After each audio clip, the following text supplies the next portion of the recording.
Just kidding. But seriously, it's important to stay on top of the assignments because what we're doing is going to build on the last session. So if you don't have a solid foundation, then it's going to only get harder as we progress. So to recap last session, we talked about getting a solid prep jump, killing those tarantulas under our feet, and keeping our racket position and our non-racket arm out of the way and in a high offensive position. The name footwork can be misleading because a lot of people think, well, that has nothing to do with my upper body, it's only about my feet. But that's actually incorrect. We have to be aware of all parts of our body when we're doing footwork. So we've got, from last time, we've got our prep jump, then our racket extends, left foot, and finally landing on our racket leg. So for the right-handed players, prep, left, right. And for the lefties, prep, right, left.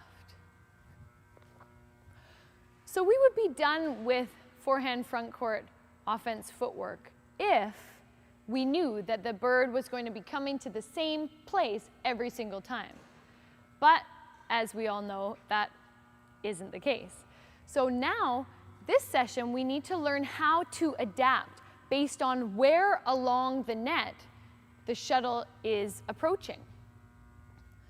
The way to do that is through the knee extension.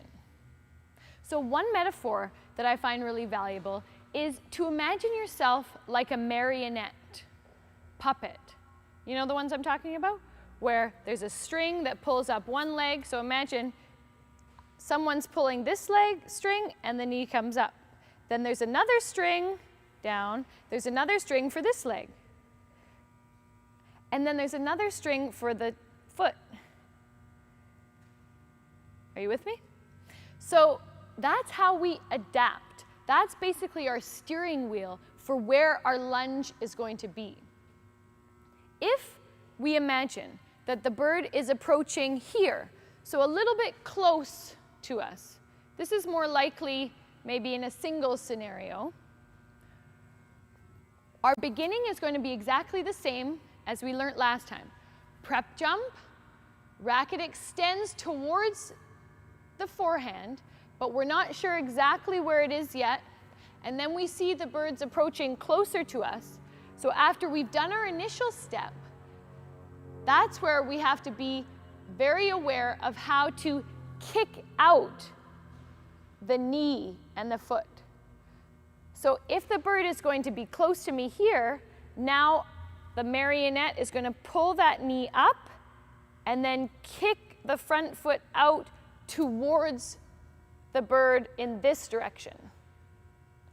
If we take the same shot, but now move it over a meter, so now the bird is approaching in this area, so maybe write a very accurate shot for singles or a common shot for doubles as well.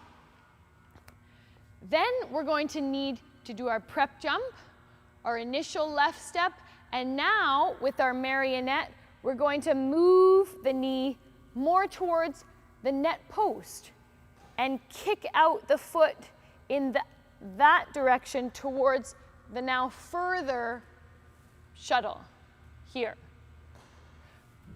So I'll do once close and once far. And notice my knee positioning. Prep, left, close.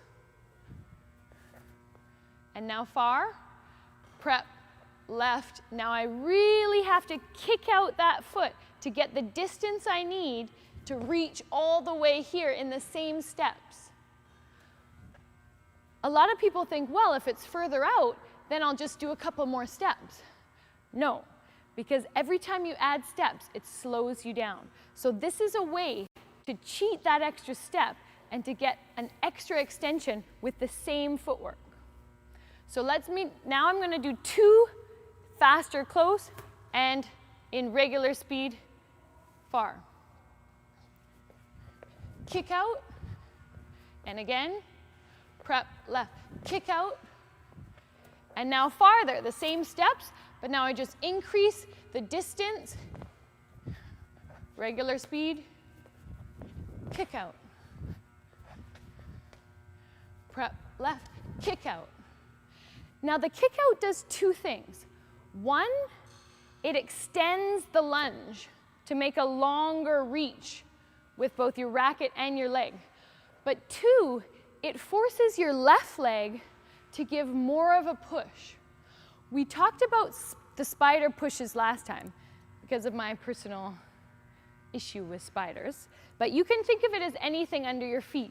If you are not keen of squashing things, then you can imagine like there's some kind of rock under there that you have to push down into the sand. But it's important that you realize that it's not just that initial step, it's also the following steps. If I have a soggy second step, by which I mean like a soft and not full of pressure step, then I'm not going to have enough time and enough power out of this leg to extend the racket leg in getting that knee and foot extension. So let's do it a couple more times, thinking about a solid spider push both from here and in the second step. I'll do close to begin with. Prep, strong push. Prep, strong push. And now to get all the way out to the corner, prep, strong reach. So I need about 2 more feet of distance, but I'm using the same steps simply by raising my knee up and forward and kicking that front foot out. Let's try it on the left side. To the close one, prep, strong, kick out. So now I'm really raising and kicking out my left leg. Kick out. And for a further distance, prep, right, kick out, all the way over there. Prep, right, kick out. So that's for a singles positioning. Let's talk now about doubles. It's similar, but again, slightly different. The base is going to be a little more forward, in which case the kick out will likely be more to the side, because you're coming more along the net rather than towards it, more of a back position. The marionette metaphor still applies. We still want to lift and kick that heel out with our foot. So my racket is up, prep, but now I'm turning a little more and really getting a strong push. So remember, for doubles, I've got to be able to cover all the way out to that doubles alley line. Racket up, prep, left, kick out. Kick out.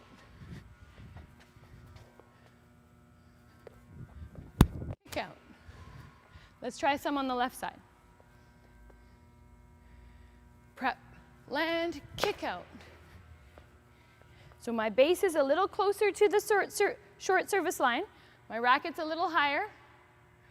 Prep, right, kick out. You can hear the change in the rhythm in this footwork. If you listen, clap along with my feet. Prep, left, kick out. There's a delay. When I need longer distance, there's a delay in the sound. If it's close by, prep, left, land. It's more of an even beat. But if it's further out, prep, left, land. There's more of a delay while I travel through the air. So that's helpful. It's really important to listen to the sound your feet are making, because that's going to give you clues as to whether you're doing it correctly. So let's listen for the sound on this side. And based on the sound, you should be able to hear where I'm imagining the bird is. So you can hear there, bump, bump, bump. So that's an even beat. So it's closer. Now to get all the way out, bump, bump, bump. There's a delay on that second beat. Bump, bump, bump. Let's try it with the clapping. Hear the difference?